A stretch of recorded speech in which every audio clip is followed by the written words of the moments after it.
All right, we're recording. Hello? Hello? I say we're recording. You sit there? I thought This that is was a just. I thought you were going auspicious to start. beginning. I thought you were going to start. That was starting saying we were recording. That's not a professional start. When the hell have I ever been that formal? Well, always. All Because right. then you get mad at me for stepping on your line, and then you do your and you have to start all over again. I don't know what the hell you're talking about.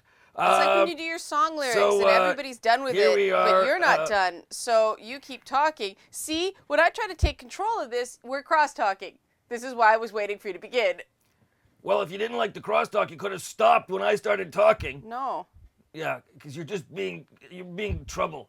All right, so we're back with this podcast. We did it for a while and then we stopped, and it was very popular, but we stopped because we had to do work for those sons of bitches over at Channel Zero who were running Channel 11, who let a whole bunch of people go in December without any severance. Boy, these guys didn't learn anything from A Christmas Carol.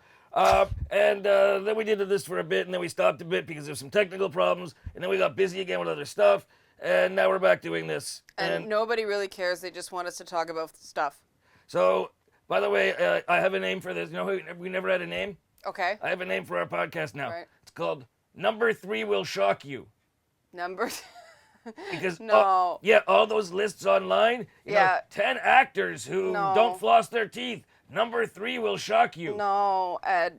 No. Yeah. Number 3 sounds like a sexual position. Number 3 will shock you with Ed the Sock and Liana K. But what's so shocking? Nothing, but most of that stuff's not shocking. What's shocking is that you fall for it over and over and over. I don't do clickbait, Ed. Well, okay, my name is first, so I'll take responsibility. Well, that would be a nice change. You're taking responsibility for things. So, by the way, I'm doing this even though I am a little under the weather. I made the mistake of having one of my favorite childhood confections, Dr. Brown's Black Cherry Soda, which used to be good, and now is just this melange of syrupy shit that doesn't taste like black cherry or... why is everything shit? Why did everything go to shit? Why can't they leave a good thing like Dr. Brown's Black Cherry? Why does it have to go to shit? Well, you know, it's possible that it always tasted like that. Just No. your palate changed. No, Ed. no, they've changed. They made it more chemically. What? Yeah. Are you sure? This does not taste like Dr. Brown's Black Cherry used to. Are you sure your tolerance for such things, now that I'm encouraging you to do things like eat kale, has not You don't diminished? encourage me to eat kale. You slip kale into things when we eat together, and then I don't even notice. I don't know. There's no stealth kale. So Kale is- what? Are you taking Are you saying that you were ruining my taste for Dr. Brown's Black Cherry Soda? I'll cop to that. Why would you do that? A favorite from childhood, you would ruin it with your stupid green leaves. I still owe you payback from those meat donuts. Hey, I was ahead of And everybody. the freaking spam sculpting. That was nasty stuff. Okay, the spam sculpting, I admit, the smell was not anticipated. Yeah, and years of cigar smoking have dulled your sense of smell. Mine is refined, and that was nasty. It smelled like vomit that went back down and then got vomited back up. And it was meat vomit. It was like hot dog vomit. That's what all that spam smelled like. It was nasty. Okay, first of all, I'd like to know what your reference is for something that smells like vomit that went back down and came back up. When I was in Gifted, a kid threw up on the school bus. And then swallowed it and spit it back up? Possibly. There were some pretty weird kids in Gifted. What, he ate his vomit and then spit it back up again, which is what happens when you eat vomit. You know how kids make up stories? Did you just make one up now? No, that was a made-up story that was told to me. That sounded suspicious at the time. Wait, if it was made up and it was told to you, meaning you weren't there, you still have zero reference for the smell of refried puke. Oh, no, I thought you were going to say hot dog vomit, not regurgitated Oh, no, hot dog, puke. I think we've all smelled hot dog vomit. Okay, now that we've put everybody off this because it's disgusting, what are we talking about? I just wanted to be clear that I'm a little bit fuzzy because of Dr. Brown's Black Cherry not being what it once was. Was that an ethnic reference? What? Because you're a sock and you're kind of fuzzy? I thought you were talking about the black cherry being an ethnic reference. What? You know, No. the darker the cherry, the sweeter No, the juice, that whole fuzzy. crap. Sock, I'm trying to be sensitive. It's 2016, Yeah, that was sensitive. Ed. Sticky. All right, so topics. It's unfortunate because the last time we did the podcast, There was a technical problem. It never made it to whatever the equivalent of the air is these days. And we talked about it that time. This is how far back it goes. Bill Gates' project in Africa, where they've been able to make a machine that turns poop into drinkable water. Yeah, you love this stuff. And this is just, it doesn't turn poop into drinkable water. Yes, it does. No, it doesn't. It's like a Cuisinart. You put the poop in and you hit the switch, and out comes drinkable water. But there's liquid in feces. Yeah, it's shit liquid. Shit lit? Yeah, it's Yeah. You gotta be pretty, it tells you what it's like in parts of the world that, you know, they're trying to get water from feces as opposed to just bringing in water from somewhere. Well, I guess they don't have water handy, so What does it say you know about... what? I would walk miles to get water from whatever stream is there or whatever rather than drinking water that I know came from someone's shit. It's a water purification system. There's no water that can be no one can purify shit enough to make it something that you want to drink water from. Yeah, but I mean, Hey, Kool-Aid. What's that thing about water is passed through the average of 6 kidneys or something like that? What? Yeah. Where are you drinking from? Lake Ontario, which is nasty. Why are you going to drink from Lake Ontario? Well, the water eventually comes from there. No, you get it from those artesian wells. What? Yeah, that spring water and stuff. I can't afford that. All right. You don't drink tap water. You No. can't drink tap water. Well, It drives you nuts. You end up consuming a certain amount of tap water because it's for cooking and all so that 6 stuff. people have peed out the tap water. That's So the theory. I didn't make it up. I'm The just tap citing water it. that people cook with or they make their pasta in has been peed out by 6 people. This is what I have been told. You know what? You don't stop believing everything you're told. So, anyways, that was funny. The water coming from feces. That's that's the like. Is it not bad enough these people are impoverished, but now we're making them drink their own shit? Well, Like- this is the when someone from the first world comes in and tries to solve problems in the third world, this tends to happen. That they tend to be, oh, you poor people, let us remind you of how mired in relative and absolute poverty you are by coming up with solutions that are disgusting. I mean, at least Richard Branson gave them motorcycles. That's kind of cool. Yeah, because then you can drive on the motorcycle to the well, and then you can drive somewhere to take a dump. Well, the motorcycle's actually useful because there are a lack of roads. And cars... I didn't know this. Why you explain this to me? I understand why motorcycles are more useful in this terrain than cars. Yeah, okay, so you know. But everybody, like I'm an ignoramus. a lot of people made fun of him for that, though. Yeah, well, not as the. Why'd they make fun of him for that? But they didn't make fun of Bill Gates drinking a glass of water that came from some African shit. I think because there's so many reasons to make fun of Bill Gates, but he has a lot of money, and so people By the don't. way, just in case anyone gets sensitive, I'm not saying that African shit is any different than any other shit. Oh, I'm yeah. just saying that's where it happened to come from. Yeah, it was world- exotic. The world has become much more easily offended since we did this Oh last my God, time. can you imagine trying to do our late night show on City TV now? Oh, well, it's funny because people are watching it, but it's like the right people. The right people seek it out. They find it on YouTube, and they like it, and they're like, why isn't a show like this still on the air? It's like, have you been on Twitter? Not just that, but have you looked at the television landscape and broadcasting, especially in Canada? There's nobody in Canada has the balls to put on a show like we did 10 years ago. Okay, but the reality is... Well, it is, ended in 2008. You know, something So like... it's like 8 years ago. You know, something like Game of Thrones has just as much nudity as we used to have, only it's not funny, there's a lot more rape, and there are dragons. No, not that there's a lot more rape. There was no rape on our Well, show. yeah, there was no... You know, a lot more rape. Yeah, this is true. Well, occasionally I'm sure we told a joke. Yeah, we did tell a joke and get in trouble for it. No, that joke wasn't about rape. No, but it Someone was... made it into rape, but it was not about rape. And it was upheld. What? Why is Momo brushing against your mic there, by the way? What? Because he's Liana's Momo. cat is here Hi, brushing against Momo. stuff. All right, so yeah, Yeah. everybody today is... See, the thing is, people used to get pissed off about something or they didn't like a channel or something, they switched the channel. Now everybody thinks the whole world has to be exactly the things they like because people are used to, especially the younger people... Oh my God, did I just say that? Especially the younger people, they're so used to being able to curate every bit of sensory input they get. They can decide they don't have to listen to an album and go through the shit songs to get to the good songs. They don't have to sit on the radio and listen to the shit songs to get to the good songs and have to go through the idiot, DJs trying to sound clever in the commercials. They don't have to watch TV only when the show is broadcast. They can. Okay, but we didn't either.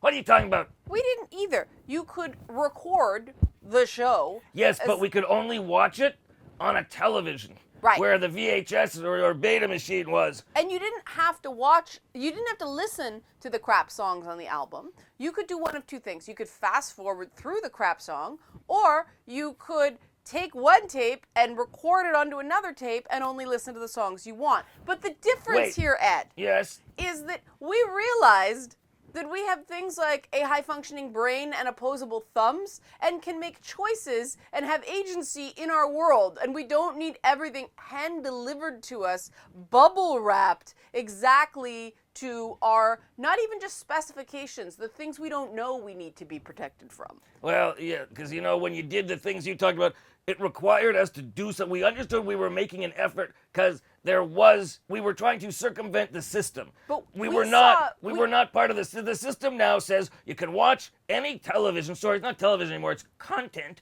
You can watch content on any device you want, anywhere you want, anytime you want. Everybody is so used to being catered to that when something hits them that isn't in that sphere where they've chosen all of their input, then they think this is completely outside the pale, it's offside, and somebody needs to stop this. Actually, I don't think that's it. I think part yes, of it is. Move on. Okay. I don't get to say my theory Yeah, on why just everything being an is asshole. stupid? Yeah. Okay. Well, I don't think it's that people are suddenly more outraged.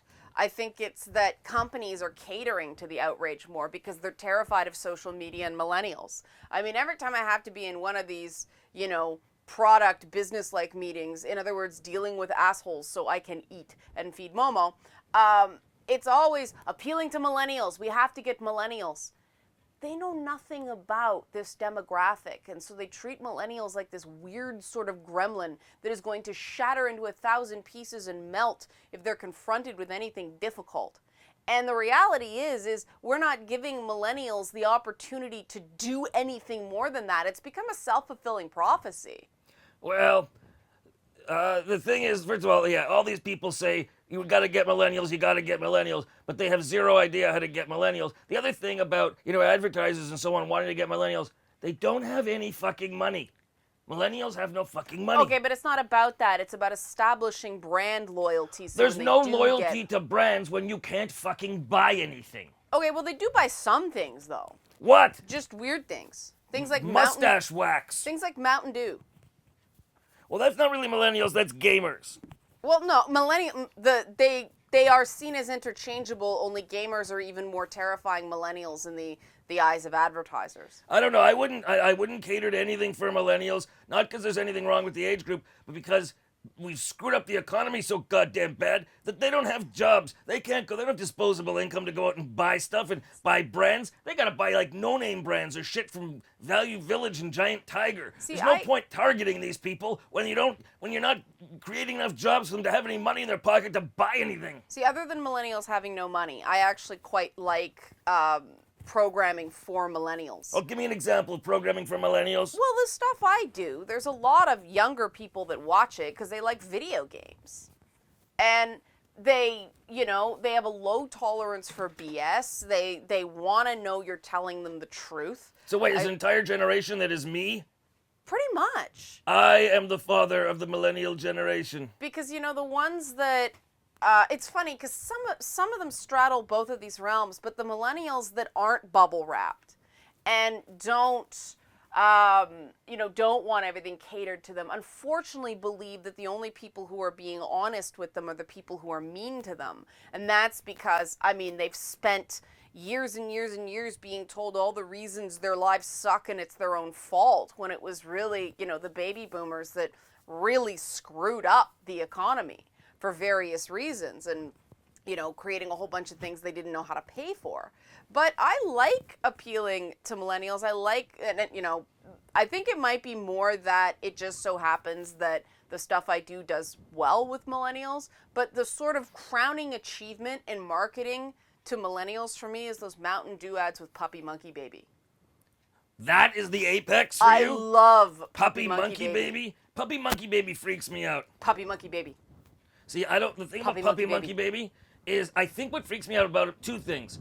One is the jerky movements. Well, but yeah. secondly, it's the little baby legs. If it had the legs of any other animal, it'd be fine. But the little baby legs, there's something like that poor tender little child has been turned into this Dr. Moreau style creature.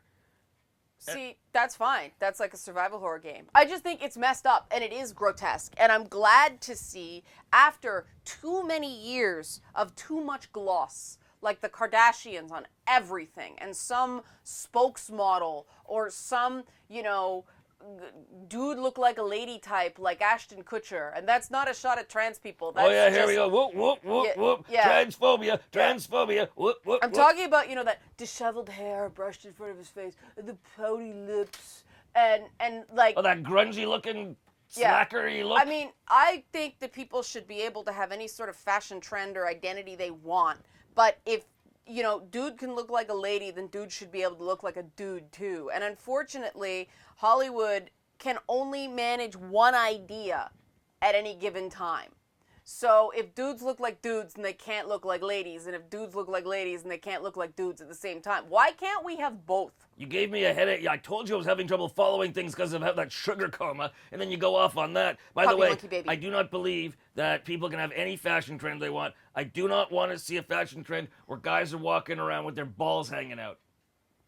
Well, that happens at cosplay events, and that's okay. No, it's never okay. But the minute a woman shows their navel, no. Oh my God, the world is ending. No. Navels are fine, even guys' navels, I don't care, fine. I don't want any trend where the fashion is to walk around with your balls hanging out. Don't go to a Jason Krause show. Got it? The who? You know that comedian? Oh, Jason Rouse. Jason Rouse, yeah. Jason okay, Krause but Jason Rouse did it was a shtick that he I'm would do sorry, at the end. I was back. It was after a show. Dude just whips out his testicles at the slightest moment.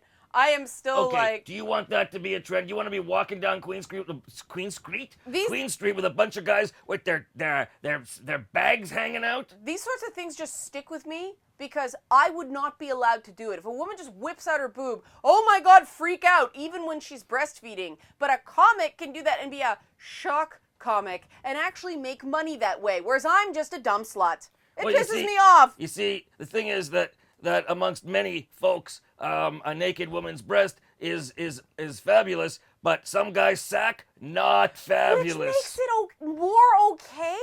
Well, yeah, because showing the boob is something that is attractive, and you're providing a little treat. But a guy's nutsack, no, not at no point in time is a guy's nutsack attractive. But why? Or sought.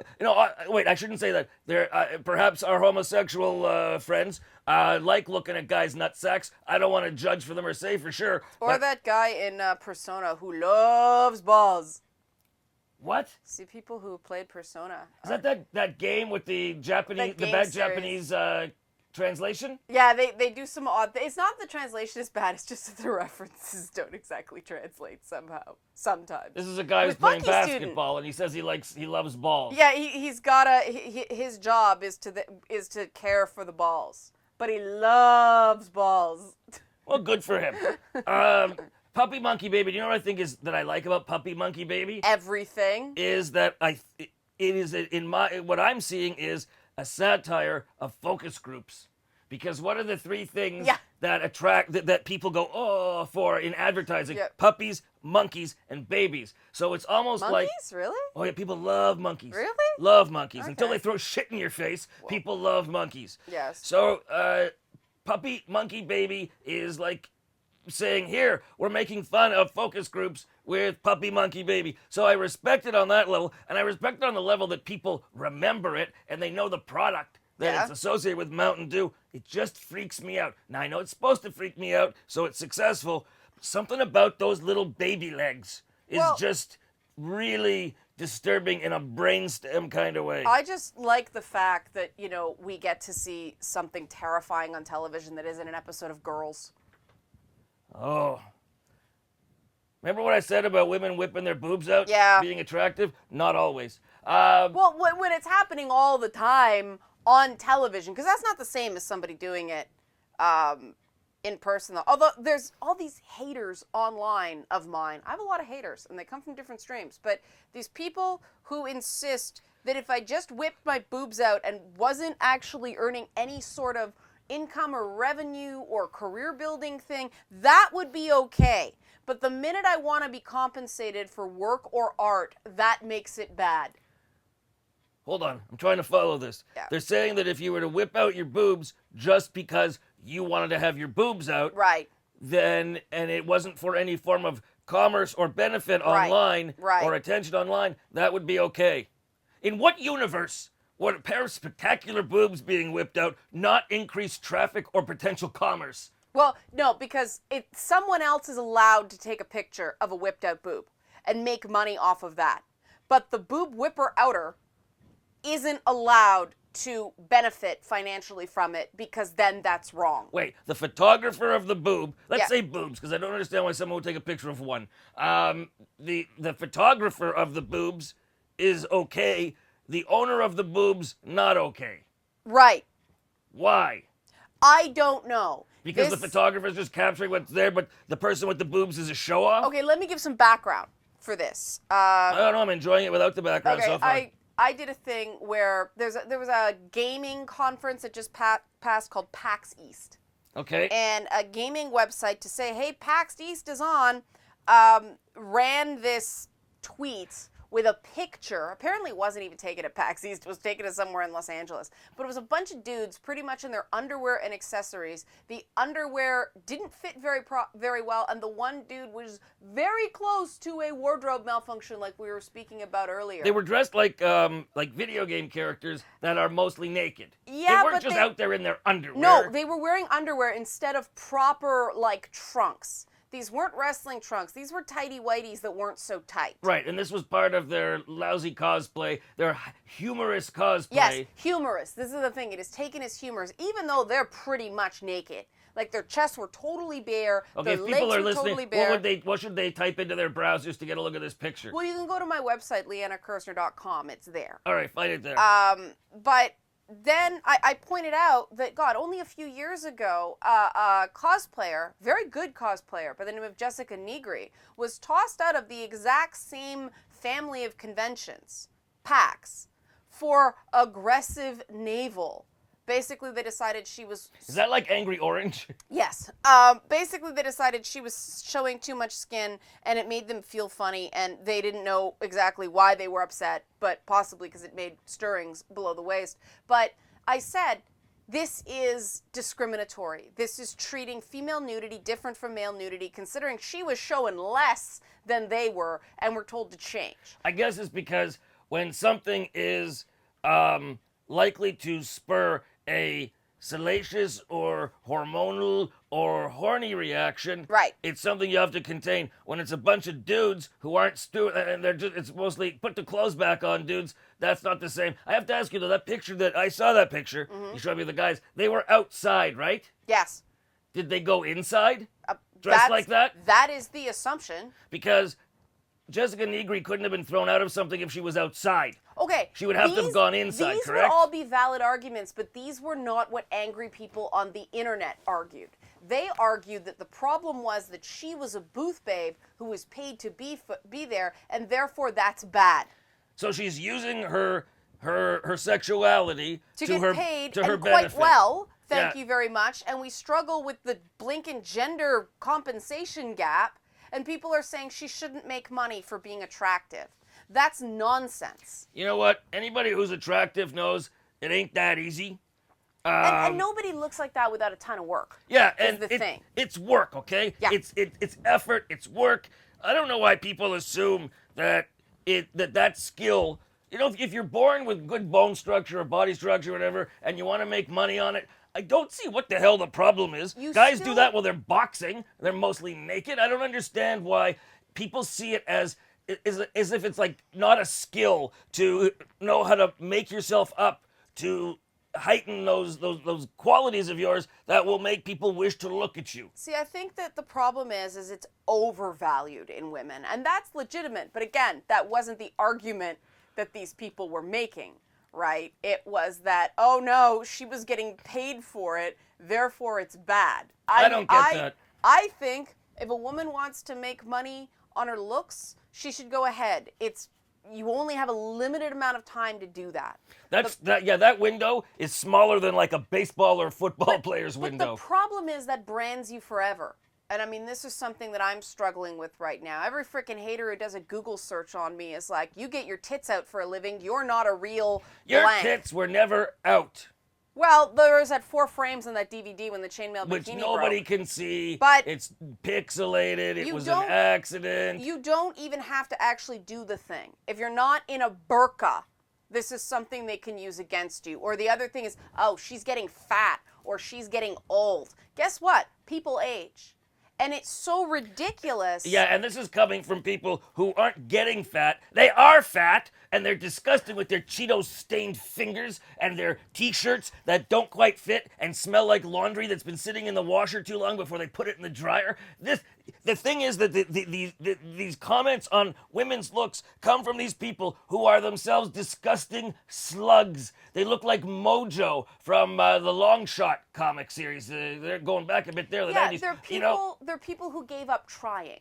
They're people who are not trying to not just take pride in their appearance, but look after their health. You know, it's one thing to say, I don't want to put all that work in. That's totally valid. But they're not living a healthy life. Why don't they die sooner is what I want to know. Well, they do. No, not soon enough. I want them to die before they're able to type anything on Twitter. They're a massive drain on the system. That's why I want them to die, not get sick. Well, the thing is, we don't need them to die if Twitter was actually responsible. Oh, no, we its still service. need them to die. No, we don't. They're allowed.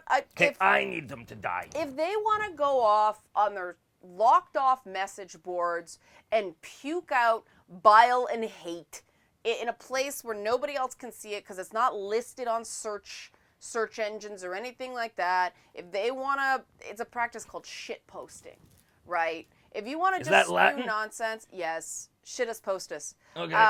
If you want to just spew nonsense in dark, dank corners of the internet, you go right ahead. But when you're using a service like Twitter that is monetized, Twitter should be doing more, I believe, to make the experience less annoying. I won't say it's unsafe because it's perfectly safe. It's the internet. People can't hurt you through a tweet, right? They can commit defamation. They can smear your reputation and spread lies about you. That's okay. But you're not saying that is okay, though. I'm saying it's okay according to Twitter. That's People okay. are allowed to lie about you, call you a kitten killer, call you an axe murderer, call you a domestic abuser. A Trump all these supporter. Things. Trump supporter. Or a Hillary Clinton supporter. They're just as vicious about that sort of thing. That's true. But the minute By the way, I hate Bernie. Anyway, go on. Put a pin in that one. The minute you use an unauthorized photo of someone, it comes down instantly on Twitter. Now, however, you can take the same unauthorized photo. Somebody put my head on a llama to call me a drama llama, for instance. But that's like a new puppy monkey baby. Yeah. Liana Llama. Liana Llama. We Wow. need a clever Liama. name for it. Yeah, we need a clever name for that. Awesome. There you go. There you go, Liama. There you go. I'm so Mountain proud of Dew myself called now. me. You can license that. Liama. But, but the person can take the same picture with my head on a llama, host it on a private website, link to it from Twitter, and that's okay. See, that doesn't make any sense. It does. That's one of those... That's just Twitter being completely irresponsible. By the way, somebody once put my head on Lorenzo Lamas.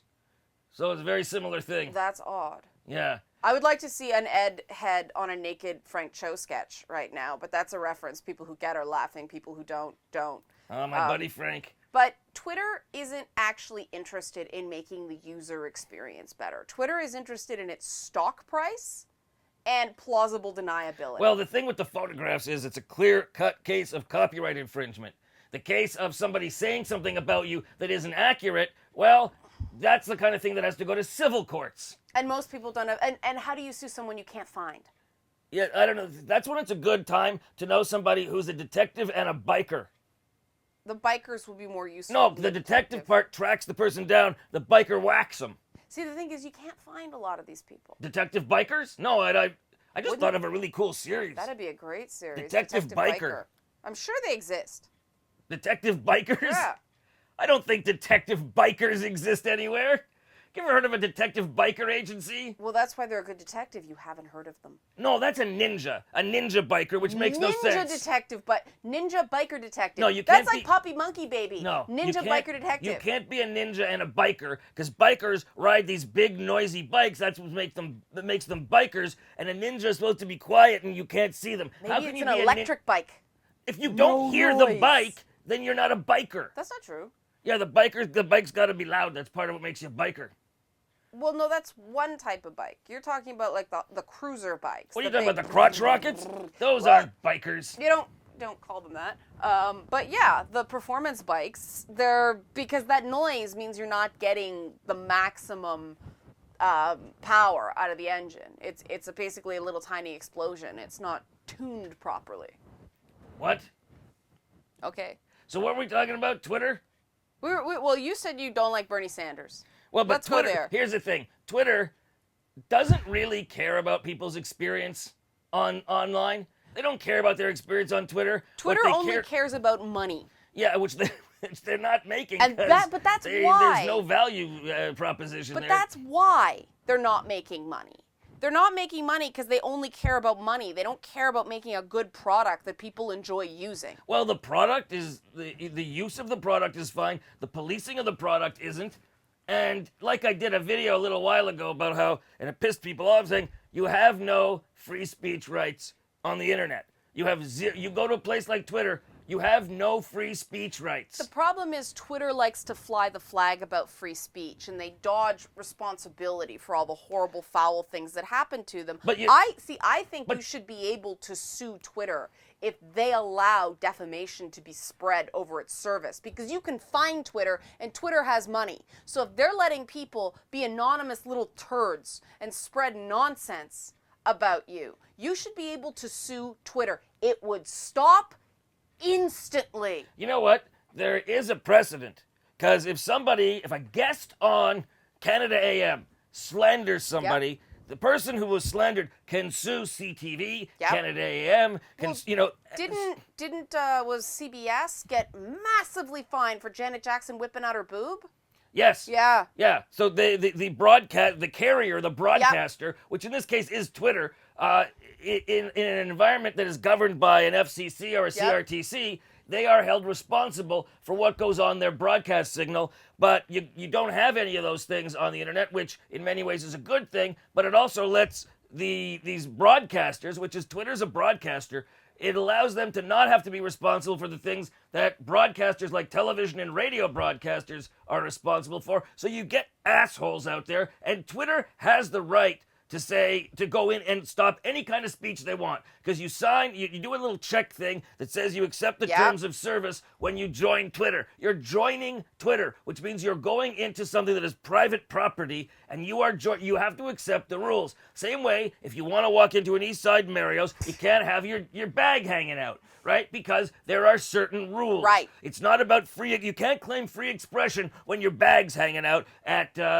East Side Mario's. Yeah, it's you a may private be able to space. go into a government building in the U.S. with your bags hanging out and say that's free expression. No, then you get arrested. But you can argue it's free expression. But here you can't do that in a private place. So Twitter has every right to step in and say, we allow free speech within certain parameters, and if people don't like it, go stand outside in a public park and yell, because that's what free speech is for. The government can't shut you down. Well, yeah, go get your own website and free speech all you want. Exactly, and when you have your own website and you free speech all you want, people can track you through your website and sue you. Well, and here's the thing. Like my website with a Google AdSense account, there are rules with what you can do on a monetized site, because Google doesn't want advertiser brands associated with puerile nonsense. And they want to go on the internet?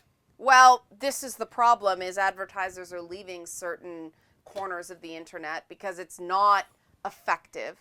These, the users use ad block a lot, and they're very negative, and they don't want their brands associated with a bunch of misery and horror, right?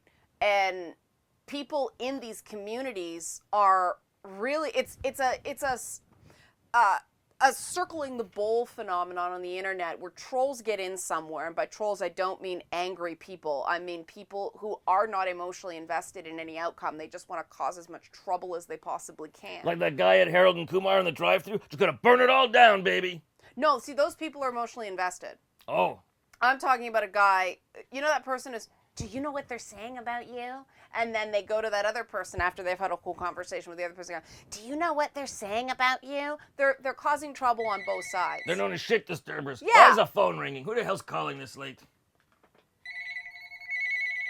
Never mind. Go away. But so shit disturbers decide to inflict themselves on a community.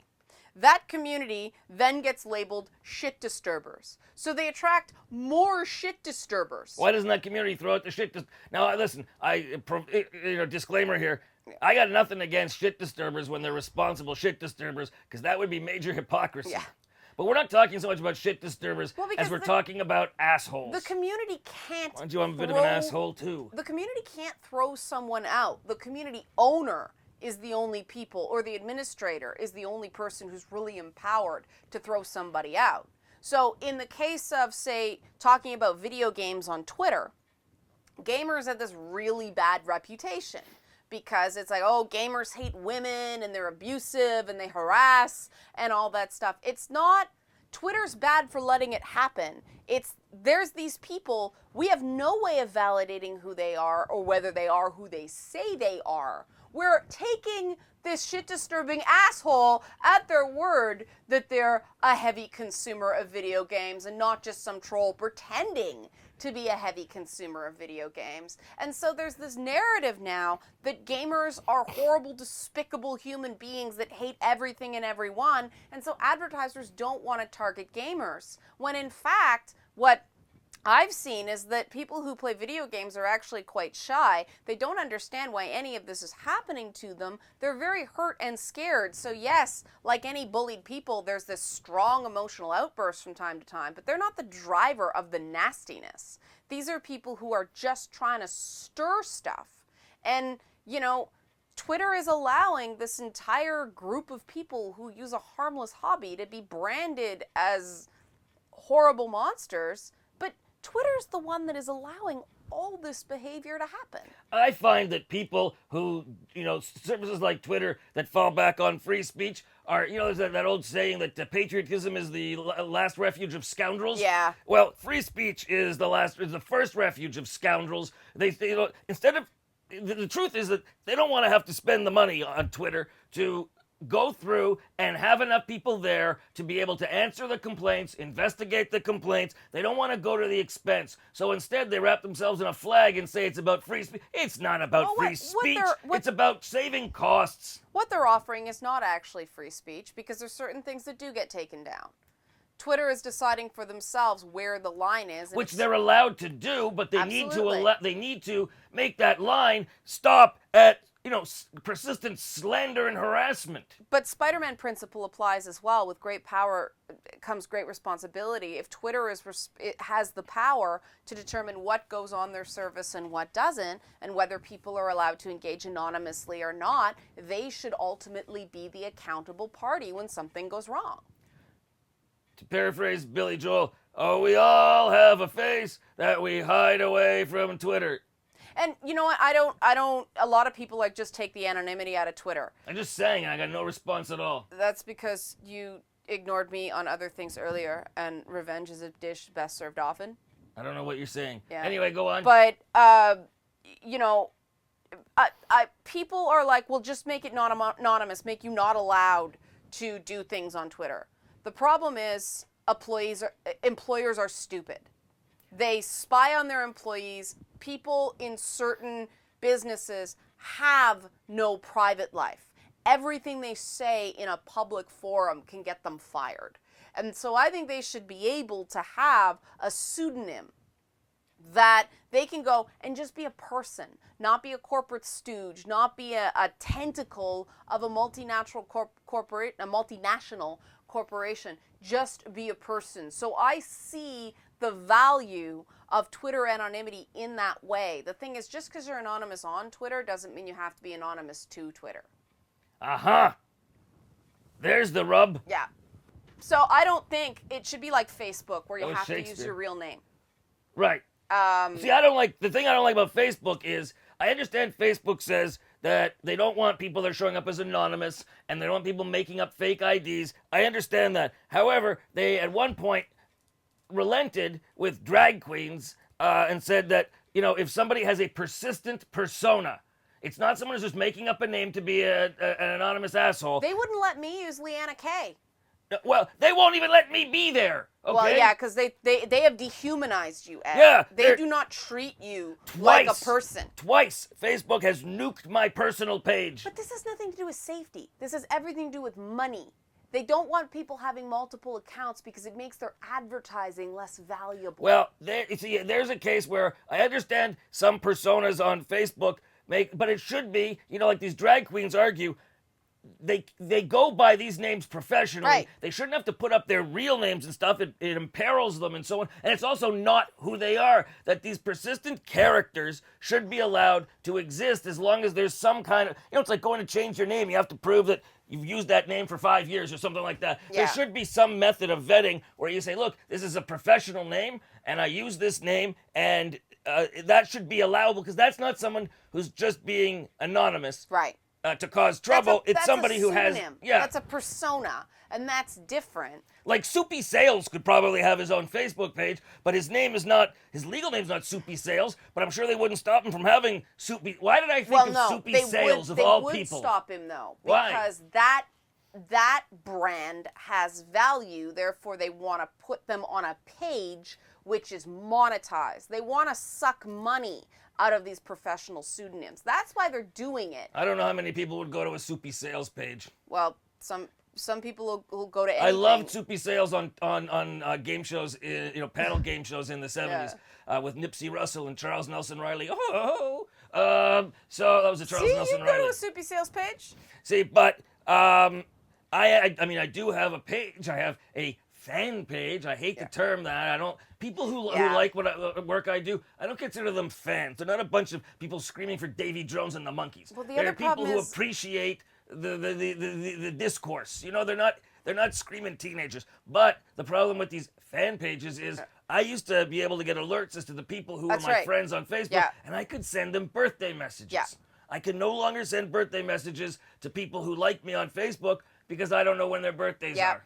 Yeah, there's real limitations to those pages because they want you to pay for this, that, and the other things. Don't forget, Facebook sells data. Wait, I could pay to find out when these people's birthdays are? No, you pay a company that has a relationship with Facebook to get access to those analytics. It's crooked. It's big money. Yeah, it's crooked. It's totally legal. Crooked but this anyway. is the problem, is that a social network is a publisher that doesn't pay people for the content they publish through Facebook or Twitter or whatever. They are making money. The only asset Facebook has is its user base. And it's the same thing about Twitter. And the thing about Facebook, and the reason Facebook continues to make more and more and more money, is advertisers see them as having a higher quality, more verifiable user base than Twitter. Well, it's like the days of when Much Music wasn't shit and they didn't have huge numbers, but the demographics. That's right. The advertisers knew where to find the people that they wanted. They targeted their products to. So it wasn't mass audience. It was a specifically curated audience. And I guess it's the same thing you're saying. But I got a headache from this Dr. Brown's thing. They're reliable. You can have a reliable return. You can figure out how much to invest and how much you're going to get back. It's not a shot in the dark. And, Twitter is going to... That was the name of the second Pink Panther movie, by the way. Shot in the dark? Shot in the Dark. It was with Peter Sellers. Now, is it just a shot in the dark featuring the Pink Panther, or Pink Panther : Shot in the Dark? No. This is very important in the age of movies like Superman versus Batman : Dawn of Justice. No, there were no colons in those movies. I think Batman in that movie was a giant colon. Yeah, it was just called A Shot in the Dark. Not to be confused with Gene Colan, who is a very good artist. Yes, I think he's deceased. He is deceased. All right. Well, so he's not a good artist now. He was a very good artist. He was a very good artist. He did some really good Batman and Daredevil. See, I'm a member of the Gene Colan Appreciation Society on Facebook. See, the only problem is Gene Colan doesn't get anything out of that because he did. Well, yeah, but I mean, there are people who still keep Keep his the memory flame alive. burning. Well, because these creators are getting shafted in this, movie and TV driven superhero They're zeitgeist actually now. not. They're actually the people who created storylines of Certain existing ones characters do. get money. The big company, Marvel and DC, they don't want the bad PR, so they pay people. So even though someone didn't create Batman, but they created the storyline that Right. was partially adapted into the movie, they'll pay them because they don't want trouble. They don't want the trouble. The big piss off is Bill Finger, who was really more responsible for Batman than Bob Kane. Yep. Bob Kane created Batman as a guy in a red suit Yeah. with a domino mask and wings. And it was Bill Finger who said, no, let's try this. Bill Finger really shaped who Batman was, what he looked like, the whole thing. But Bob Kane was one of the few guys back then who had enough money from his family to get a lawyer. So unlike Siegel and Schuster, who got fucked up the ass, Very evocative. by national periodical publications. Was that their name back then? Anyway, Bob Kane got a deal whereby anything that has Batman must say created by Bob Kane and only Bob Kane. It was he actually specified only Bob Kane. only Bob Kane. Only Bob Kane could receive credit. There was no shared credit. I don't know why DC has now decided to give Bill Finger credit in Batman stories and stuff. But what good does it do? Bill Finger died penniless, and Bob Kane walked around in his stupid ascots, making millions of dollars. There's no justice there. There you go. That's my rant for today. I mean, that's the... Bill got the finger. These should be cautionary tales for the digital economy, and the whole Internet of Things and all this stuff. That we need to start valuing content creators better and not just the advertisers and the distributors. The other problem with that, though, is that people online don't want to pay for shit. Well, and they shouldn't. I mean, I'm talking more about these stupid content ID systems on YouTube and bots going around and saying, I had a situation where I did a gameplay video for a game called Ratchet and Clank. Hey, is that movie out yet? Not quite yet, but yeah, it's coming out soon. Oh, it's going to be a good movie. Yeah, it's going to be a good movie. Yeah. But, I can say it's going to be a good movie because I played the game. It's the game based on the movie based on the game. It's a hilarious hook.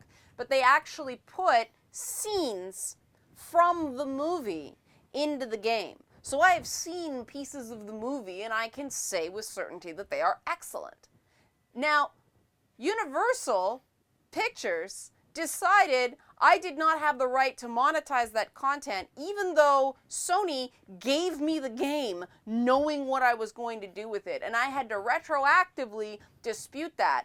All the revenue I accumulated during that period went to Universal Pictures and I don't get it back. Because YouTube wants to keep big companies like Universal Pictures happy, smaller content creators who do well enough to make YouTube money. Like, I make YouTube money with what I do, but I can't yell at them with lawyers, and so they don't care. And the internet, that was supposed to be this big, democratization of speech vehicle, has become yet another playground for just big corporations who just want to funnel everything back to more controllable medium, like film and television.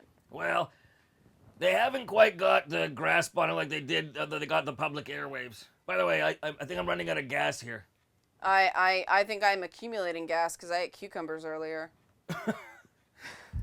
No, that's not a euphemism. Liana cannot digest cucumbers. Yeah. It was diced up. They do bad things. It was a diced up cucumber. Yeah, it was bad. All right, so I'm running out of gas.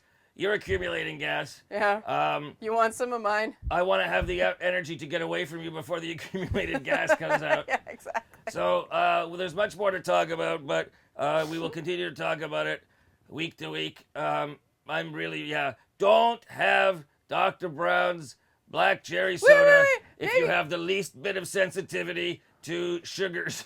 But it is a fine product for what it is, yes? I don't know. It used to be. I don't know. All right.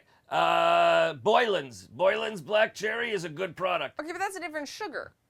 Yeah, see, that's the thing. I think that Dr. Brown's has started using stuff like the glucose and stuff, whereas Boylan's black cherry uses cane sugar and natural things. I don't have the same reaction to that I had to this. But the thing is, gotta the go lie down. black cherry actually shouldn't have high fructose corn syrup in it. That stuff's supposed to be taken out of that product. Why? Why's black cherry got it taken out? Well, isn't it a kosher for Passover black cherry pop?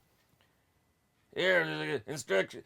Carbonated water, sugar and/or high fructose corn syrup. Okay, so they snuck it in. Cherry with other natural flavors. I don't, if there's other natural flavors, what are they? Urine. Well, that's the thing. Urine's a natural Yeah. flavor. Like, how do you get away with labeling things as other natural flavors? Toenails are other natural flavors. I call urine. All right. Well, we'll leave it there. Welcome to the start of our new podcast, which is called Number 3 Will Shock You. We should just call it We're Very Sorry. We're very sorry. Number 3 will shock you. Okay. By the way, this might not be safe for work.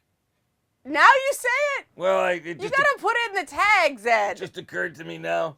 All right. I think it's definitely not safe for work. We talked about boobs and shit. We talked about making water from shit, but that's science. Okay, it's science shit, but it's still shit. No, if you're talking about making water from shit to feed or to give water to people who don't have water in countries that are arid, then that's science. Then that's safe for work. Maybe if you don't use the word shit, though. All right. I think talking about feces in mixed company in a professional setting is generally frowned upon. Depends if you work for the Ferguson company that makes toilets. There's an exception to every rule. Okay, so Liana, they can find you at where? Your website and your Twitter are? LianaKersner.com and Red Liana K. Red Liana K is the Twitter. Yes. All right, I've got edthesock.com where I put my videos every week that are brought to you by everyjoe.com, which you should check out. And I'm at Ed the Sock. All right, you got anything else you want to add, or do you want to close it on urine? Better than what happened with the cucumbers. Okay, like I always say, if you don't have anything good to say it often. Goodbye. Goodbye, Liana. Bye. The hell was that?